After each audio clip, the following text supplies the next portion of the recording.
ndinoda kutenda kuti ndakasanganawo naLazarus Bora sekuziva kwenyu munhu anga aine chipo chepamusoro munyaya dzekuacta idzi. Saka kushanda naye kwandakaita kwakandibatsirawo kuti kwakandisimudzira mukuacta kwangu. Zvinoita ndezvekuti naBora tingangoti takajoina group rataisangana rainzi Screen Talent. Takajoina almost the same week. And ndinoyeuka kuti tichangopinda tainzi vanhu vemadrama because tatichingoita zvedu zvemadrama zvezve. But eventually takazongoadjusta, so we became very close and later on realized kuti tatine ukama. Mbudzi yadula. Unechokwadi chokuti ungajesadza ndakatarisa inini. Madi kutarisa kusaidi. Wati? Madi kutarisa kusaidi. Yeah. Wakufarisa manje. Wakufarisa kwa kuita yene.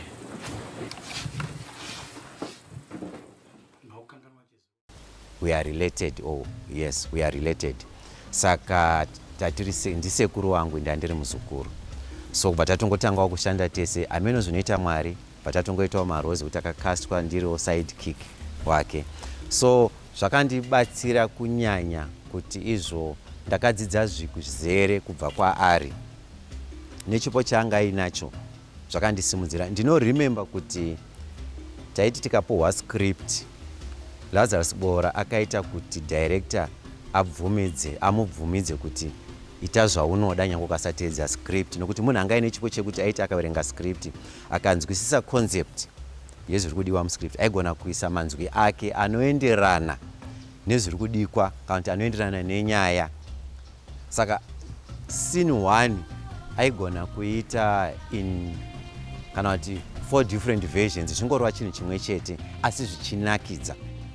Anga ari munhu futi wekuti aiti muri paset anogona kungotanga kutaura manzwi amusina kuriyesa asi zvichingoreva zvimwe chete zvekuti ukasangwarira waiseka. Saka naBora akandidzidzisa kuti unofanira uri uchiexpecta anything because anogona kungokuburira imwe yama musina kuriyesa. Saka ukasangwarira unoseka ukadaro munogona kuraya production. Saka munhu anga ari very creative, very very creative. Saka zvakandibatsirawo kudzidza kubva maari. And also I remember kuti offset were very close and on set were very close as well.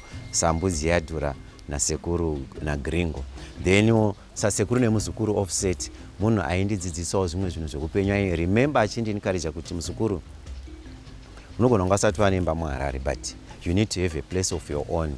Ita musha, ita chii. Akazvikazonditawo kuti ndiwe neshungu yekutsvaga nzvimbo kuMidlands uko plot yandakatsvagawo ikoko. Ndiye munhu akandinikaridza chaizvo kuti no, you need to have your own place. Saka ndoda kumutenda chaizvo. And madhays ekupedzisira ndakazondikaridza kuti mwana muzukuru tsvagawo Mwari namata because taimbodhakwa zvamaidhakwa izvezvo kuti I remember ndine imwe time yandaiti ndikatarisa mufananidzo rimwe bhodhoro rine shumba yanga yakavhura muromo. Ndaiti handiriregedzi kurimwa kusvika shumba yavhara muromo iyi, but nguva inenge isati yasvika aisiwa watakanwa. And I remember ndaiti inini handiregedzi hwawa because ndikaregedza hwawa mhuri dzakawanda dzinosafa nenzara because vanhu vari kudhota vanobika hwawa wacho vachashayiwa mabasa. But inguva inenge isati yasvika, kana yasvika aiwa zvinongopera. And chandinofara ndechekuti inzira yandakafamba, saka I know how it is. Saka hazisi zvekundoshora kuti dai ndakambozviitawo, saka ndakazvifamba ndoziva zvakamira sei.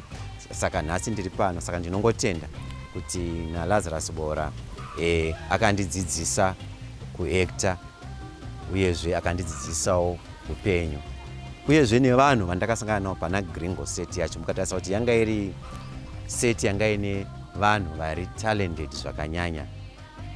Tatina vana Stembeni Makawa, the late, may his soul rest in peace. John Banda as well, may his soul rest in peace. Enoch Chihombori, vana Firimoni, vana Madhumbe. Saka ndakawana zvizhinji zvandakatora kubva kune vatambi vandaisangana navo because vanga vaine zvipo zvavo. Saka unenge uchingotepa from this one and that one and that kusvikawo zvinokusimbaradza iwe pachipo chauinacho.